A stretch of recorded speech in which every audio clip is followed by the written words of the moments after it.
Hey there, folks. It's me, Chris, with the Gig Man's Life. Yeah, it's a Gig Man's Life indeed. Oh, yes, that just pumps me up, just like people hitting that subscribe button, ringing the notification bell so that they can get notified of when the newest videos come up on this channel.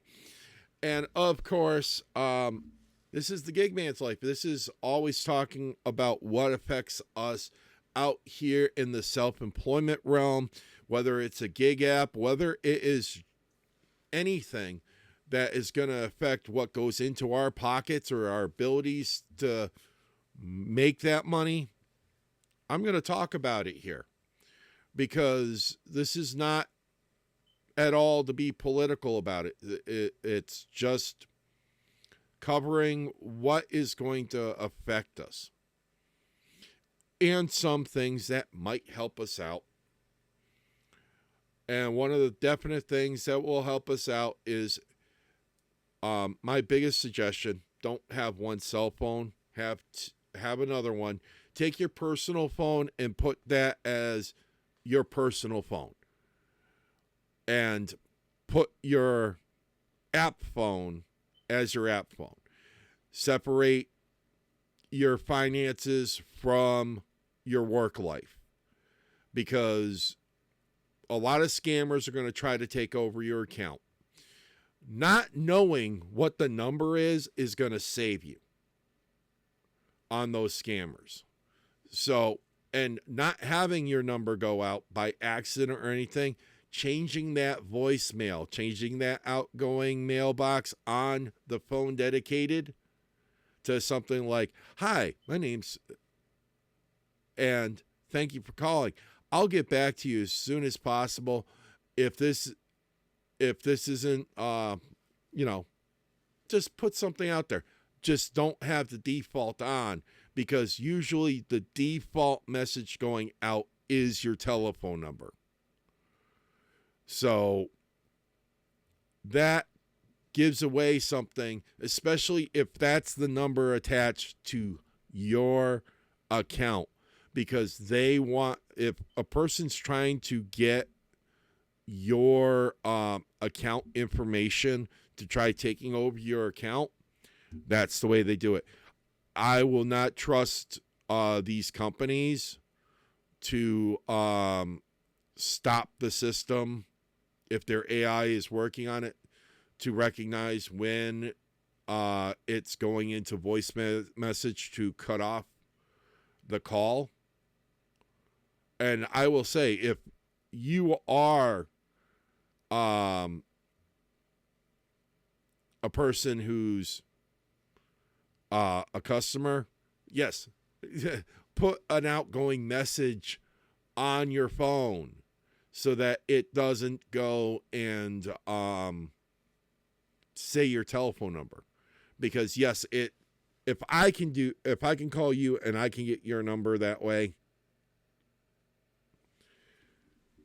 that is something I don't want to have. But also at the same time, I'm just telling people, it's a lot easier if you go and do something like that, to go and keep data security, keep yourself secured, because 10 years doing corporate security. And that's the other thing, is why I get very leery with reports of bad driving, especially, when a person might be showing the first signs of fatigue, is because I've done 10 years of corporate security for one of the largest food distributors in my area. Most of the people have gotten food from this food distributor for over the last 50 years. I mean, well over. I believe they're established more but the biggest push and everything else has been since the 80s into the 90s. And yeah, you've gotten food from them if you've been in the Northeast. There's no way that you could have avoided them. But uh, that gives me the understanding of DOT. And yes, they had, when I was leaving doing that job, they were just introducing the electronic book. And every driver who does DOT knows about the book. It's their life because it's to count every hour of driving work that they've done. They have to have that up to date and to the minute because there's fines for that. So they went and came up with the electronic book, and a lot of people are supposed to be using it. I don't think that anybody is loose leaf anymore. So you have to be keeping track of when you stop, how much wait time you've had at a stop, and everything else. It's a big thing. We're on a book with most of these apps, and they will not allow us to work past 12 hours. But without a universal book, you can have a person on DoorDash that's going to probably work the morning delivery schedule because there's so many people now that got to get their coffee and have it delivered, have their breakfast delivered. That is what it is. But without a continuous book that is tracking it, which can happen, they'll be doing the breakfast crowd, then driving Uber or Lyft at night. And that's where we might be getting issues. We also know that this is when somebody's going to possibly use chemical enhancements to go and be more awake. So it's always that question of whether or not this is something that can happen. You know, I will say that I've also had cousins that have worked the trucking industry, and they talked about going across country within 3 days. There's still some people that talk about that. And, you know, that's team driving. But my cousins, they were really old school of like 70s, 80s truck drivers. You know, they were talking about chemical assistance. Anybody of how they were able to do things. That's just what it is. And what's going to happen is that we're going to get these states and everything else starting to go and really regulate what's going on because of bad drivers. If not also just the unions, because anything that's affecting the business end, the unions are going to start looking at as, well, if we don't get rid of bad drivers, we're not going to be able to negotiate better pay for us and the good drivers. You see where I'm going? Because they'll cover people that kiss their ass, but at a certain point, there's no amount of kissing ass that a person being unalived by a bad driver because of accident is going to help the union standings. Which also, if any union like that is going to work and stuff like that, it might also hit the taxi and limousine industry.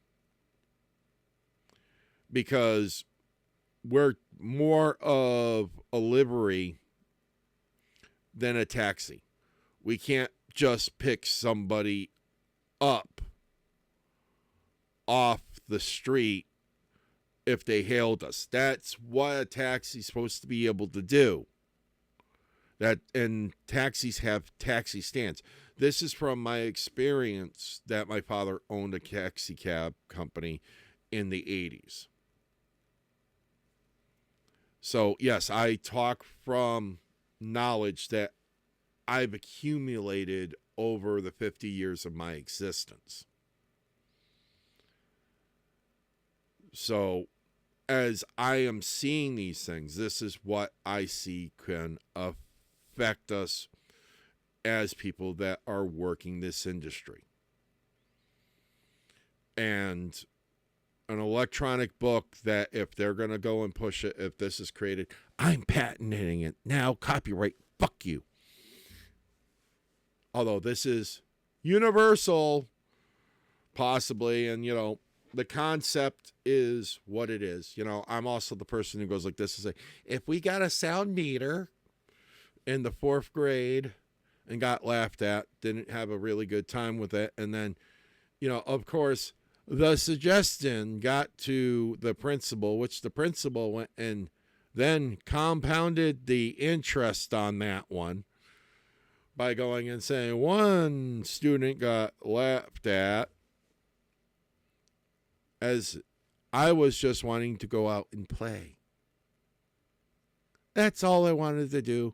I wanted to go out and play.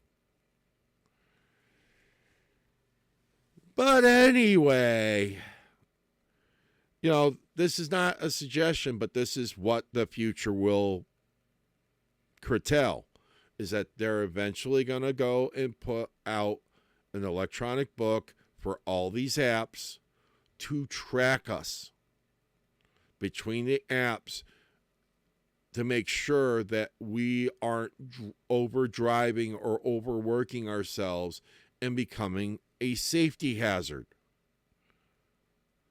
Because that Arizona man who apparently was overworking himself and, pushing his limits, became an obvious danger. But, there's the question, was he working a normal 9-to-5 job, or was he working DoorDash early in the morning for that big lucrative morning crowd, and now is working night doing Uber because that's a bigger moneymaker, because it was New Year's Eve. It's the big money time. We don't know. An electronic book should be able to tell us. But it's the worst thing of having bad drivers out there, folks. It's also why I'm saying, if you're doing these channels, stop doing them in your car. Okay? You're making it harder on us with doing that in your car, because you're testifying. And then the rideshare hub, which Law and Order, folks, is just the biggest joke I've seen. Because it was when I mean the Law and Order casting is, if you're not the main cast, you're the supplementary cast for the season. 1 week you're the defense lawyer. Next week you are the criminal. The week after that you're a police officer or judge. And then the week after that, you're possibly the victim.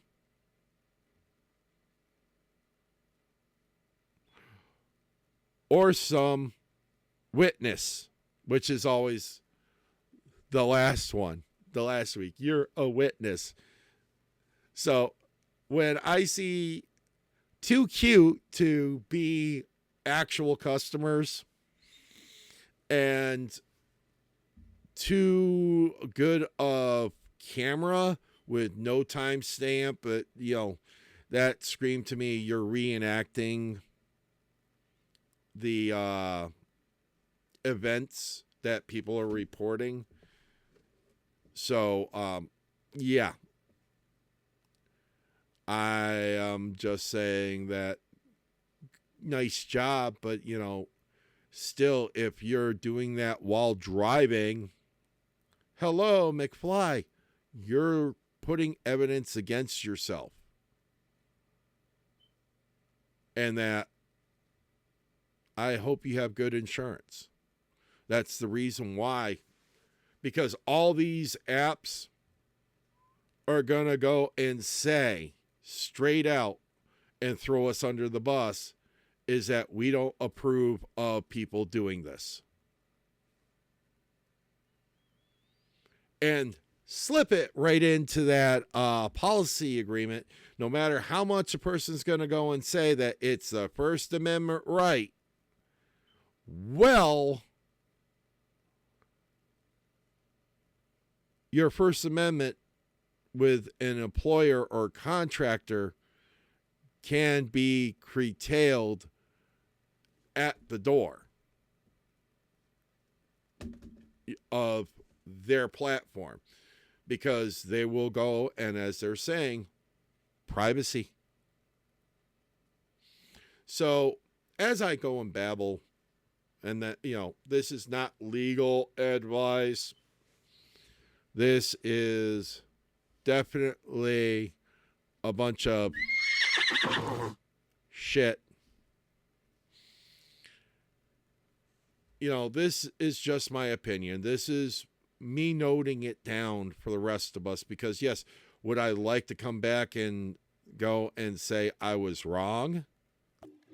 Oh, hell yeah, I'd like to go and say I was wrong.